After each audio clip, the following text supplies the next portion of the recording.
Hi friends, ఎస్ఎస్టీవీకి స్వాగతం సుస్వాగతం. SSTV అనగా శంకర్ వర్సెస్ శ్రీనివాస్. ఇక్కడ అన్ని విశ్లేషణ పన్ను. ప్రస్తుతం ఐపీఎల్ సీజన్ నడుస్తుంది కాబట్టి ఐపీఎల్ మ్యాచ్ల గురించి మాట్లాడుకున్నాం. అదే ఐపీఎల్ సీజన్ కూడా క్లైమాక్స్కి వచ్చేసింది.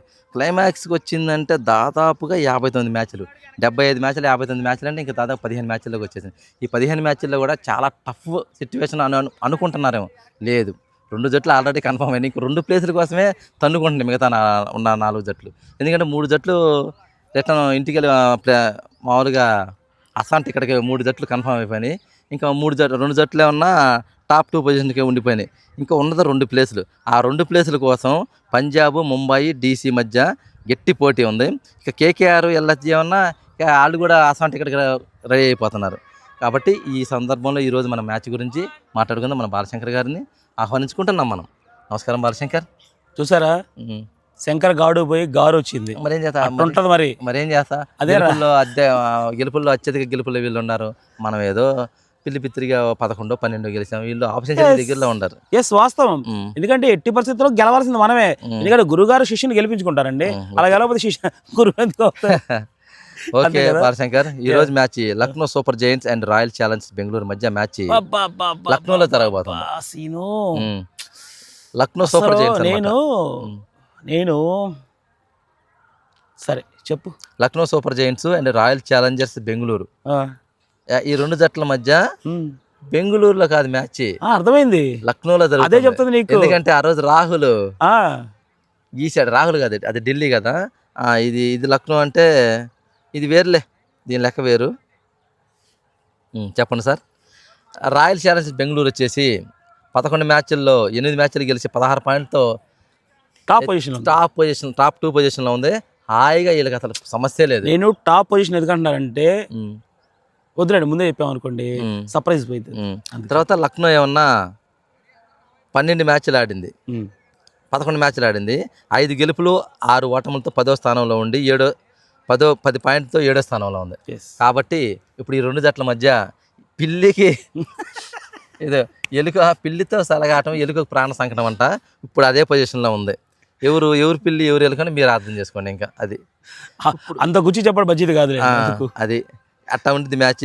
కానీ ఒకటి బాలశంకర్, ఒకవేళ లక్నో గెలిచిన ఆర్సీబీకి పోయేదేం లేదు. ఆర్సీబీ అంతకైతే ఒక స్థానం దిగి ఉంటారు, అంత మించి ఏం లేదు. ఆర్సీబీ గెలిస్తే టాప్ పొజిషన్లో నెంబర్ 1 పొజిషన్. ఇంకా వాళ్ళకి ఈ మ్యాచ్ గెలిచిందని 18 పాయింట్లు, ఇక వాళ్ళ దరిదాపులో 18 పాయింట్లు వచ్చే జట్లు ఇంక లేవు. నెత్తి మీద తడిగొట్టేసిన హాయిగా ఆరాంసే పడుకోవచ్చు ఇంకా వాళ్ళు. మరి ఏం జరిగిద్దో ఇప్పుడు నాకు చిన్న సందేహం. ఇప్పుడు చెప్పండి, 16 పాయింట్లు వచ్చినాయి. ఒకవేళ కనుక ఓడిపోయారు అనుకో, ఇప్పుడు 16 పాయింట్లో ఉంటుందా లేకపోతే 14 పాయింట్లు? అయ్యా, ఓడిపోతే తగ్గిత్తాలు ఏముండవు. అంటే నేనేంటంటే ఇప్పుడు మామూలుగా 16 పాయింట్లు అంటే గెలిచిన మ్యాచ్కి 2 పాయింట్లు చొప్పున 16 పాయింట్లు 8 గెలిచారు కాబట్టి 16 పాయింట్లు వచ్చేసింది. అంతే తప్పించి ఆ పాయింట్లు ఏం కోత పడదు. కాకపోతే ఏంటంటే రన్ రేట్ తేడా జరిగింది కానీ ఈ పాయింట్లో మాత్రం తేడా మాత్రం అది చిన్న డౌట్. అంటే మామూలుగా మ్యాచ్ గెలిచిన దానికి పాయింట్ సంబంధం ఉందా? ఏం లేదు. ఇప్పుడు మ్యాచ్ గెలిచారు కాబట్టి 2 పాయింట్లు వస్తుంది. అవును, అంటే ఇప్పుడు 8 గెలిచారు కాబట్టి 2 16 అట్లా వెళ్ళిపోయింది. ఓకే కదా. అదే బాలశంకర్, ఇప్పుడు ఈ మ్యాచ్ గురించి ఇంకా మన పెద్దగా, ఎందుకంటే ఎవరికి పరకపడదు. అవును, ఇప్పుడు రాయల్ ఛాలెంజర్స్కి ఓడిపోయినా పరకపడదు, వీళ్ళు గెలిచినా వీళ్ళకి ఉపయోగం లేదు. కానీ ఇక్కడ ఇంకోటి ఉంది సీను. ఎందుకంటే ఆటగాళ్లలో నైపుణ్యాన్ని పెంచుకోవడానికి ఇప్పుడు సరైనటువంటి ఇప్పుడు ఆటగాళ్ళు టెస్ట్, ఎందుకంటే నెక్స్ట్ సీజన్కి ప్రిపేర్ చేసుకోవడానికి. ఎందుకంటే చెన్నై ఉంది, నిన్న ఏం చేసింది, అందరూ ఎవరెవరో చేసింది. అసలు జట్టులో ఉండాలని కూడా మనకు తెలియదు. ఒక రకంగా చెప్పాలంటే వాళ్ళే కొట్టి గెలిపించారండి. నేను చెప్పింది కూడా అదే. పక్క టేబుల్ మీద కూర్చోబెడుతుంటారు వేస్ట్ గా, వాళ్ళ లైన్ లో పెడితే బ్రహ్మాండంగా ఆడతాడు. చెన్నై జట్టు ఊరి పటేల్, అసలు ఆ ఊరి పటేల్ ఎవరో తెలియదు. అతను అసలు 4 6 అసలు ఏంది సీన్ కొట్టేశాడు. అతనికి ఏదో రికార్డు ఉందండి. అతనికి 28 బాల్స్ 100 కొట్టాడంట, రికార్డు ఉందంట. అది మరి ఏ మ్యాచ్ లో కొట్టాడు తెలియదు కానీ 28 బాల్స్ కి 100 కొట్టాడంట. అసలు షాకింగ్. అది అలాంటి ప్రయోగాలు ముందు ఇప్పుడు మిగతా జట్లు కూడా చేస్తాయి, చేయకుండా. ఎందుకంటే ఆర్సీబీ ఏంటంటే గెలుపు, వాళ్ళు ప్లే ఆఫ్స్ క్వాలిఫై అయ్యారు కాబట్టి వాళ్ళు ఏం చేస్తారంటే వాళ్ళ జట్టులో ఇంకొంచెం టెస్ట్ చేసుకుంటారు.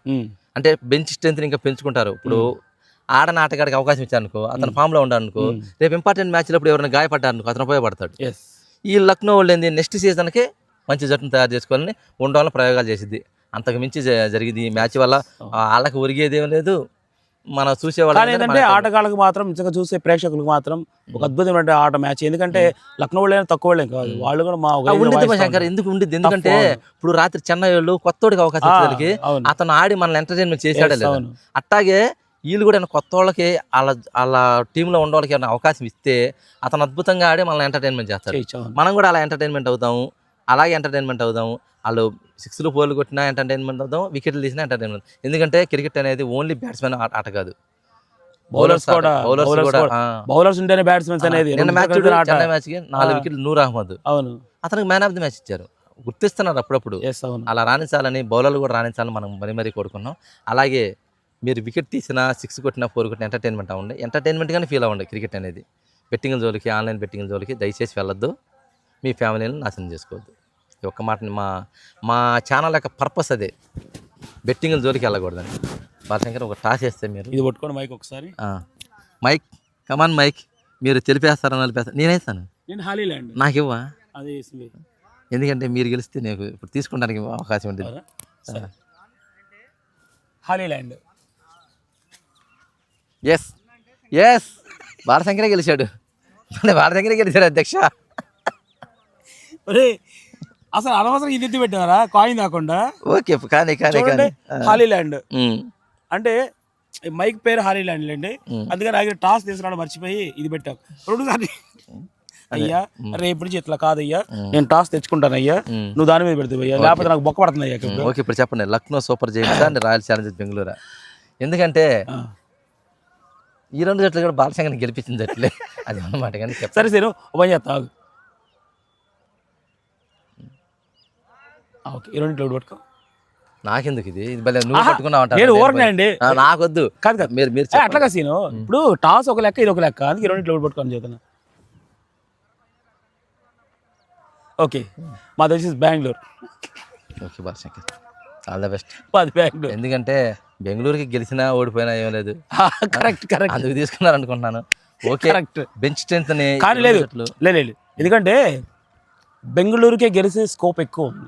కారణం ఏంటంటే వాళ్ళలో బ్యాటింగ్ కానీ బౌలింగ్ కానీ చాలా అద్భుతంగా రాణిస్తూ ఉన్నారు. లక్నో వాళ్ళు తక్కువ వాళ్ళేం కాదు, వాళ్ళు బౌలింగ్ బ్యాటింగ్ కూడా మంచిగా ఉంది. కానీ బయట ఎక్కడో ఒక చిన్న బై మిస్టేక్ వల్ల. బాలశంకర్ ఒకటి మీరు ఆలోచించారా లేదు, లక్నో వాళ్ళు వెళ్ళిపోతున్నాం కదా అని వాళ్ళ ఇස්සర పొందిపించారు, ఏం చేస్తారు? అందుకే చెప్తాను. కాబట్టి ఎక్కడ కూడా ఏంటంటే వాళ్ళు దగ్గర వీళ్ళు దగ్గర ఒక రకంగా లక్నో ఛాలెంజ్ చేసిన వాళ్ళ జట్టులో అంటే వాళ్ళ పిచ్చిలో మనల్ని వాడిస్తే ఎట్టుంటదంటే ఆ కిక్కే వేరబ్బా. ఓకే కదా, లక్నో వాళ్ళకి ఆల్ ద బెస్ట్, బెంగళూరు వాళ్ళకి very very all the best. మీరు గెలిచి టాప్ 1 పొజిషన్లో ఉండాలని మరీ లక్నో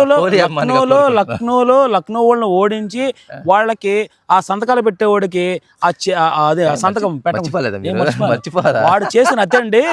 మొన్న కూడా ఏమనలా ఇక్కడ కూర్చొని ఇట్లా గీక్కుంటున్నాడు, అరే గట్టిగా లాక్కో మాకు చేతిలో బొక్కలు పడి చేస్తున్నాడు ఆయన అంటున్నాడు. అంటే అదేమవుతుంది అంటే కొంతమందికి తెలియనటువంటి ఒక ఉక్రోషం ఉంటుంది లోపల, అందువల్ల కొంచెం ఫైనల్ టచ్ మీరు ఇచ్చేసండి. ఫైనల్ టచ్ కాదు కానీ okay all the boy friends. చెప్పండి సార్. శ్రీనివాస్కి ఏంటంటే అండి మ్యాచ్లు పోయేటప్పుడు మనోడికి ఏంటంటే ఏం మాట్లాడాలో తెలియచావట్లేదు, కర్మ ఆఫ్ ఇండియా. సరే ఏమైనా సరే లక్నో ఛాలెంజర్స్కి సాయంత్రం లక్కును లాగేసుకుంటాం మేము. వదిలే, ఎందుకంటే సన్ రైజ్ హైదరాబాద్ ఏ రకంగా అయితే తొక్కబడ్డారో వీళ్ళు కూడా ఆ రకంగా పంపించాలని మనస్ఫూర్తిగా కోరుకుంటున్నారు. బాలశంకర్ అసంటే ఇక్కడ కన్ఫర్మ్ అయిపోయింది. అసంటే ఇక్కడ కాదు, ఇక్కడ సన్ రైజ్ హైదరాబాద్ 300 కొట్టిన రోజు నీకు గుండె చెప్పి చెప్పాను కదా, అందుకోసం నేను ప్రిపేర్ అవుతున్నాను. ఆల్రెడీ ట్రావెల్ కానీ టికెట్ కానీ బుక్ చేశాను. వాళ్ళు 300 కొట్టేది కన్ఫామ్, నీకు గుండె చేసేది కన్ఫామ్, ప్రిపేర్ అయిపో. సో ఏది ఏమైనప్పటికీ కూడా క్రికెట్ చూస్తూ ఉండండి తప్పించి బెట్టింగ్ దగ్గరికి వెళ్ళకండి, సంసార జీవితం నాశనం తీసుకోవద్దు మనస్ఫూర్తిగా కోరుకుంటూ wish you all the best and Bengaluru.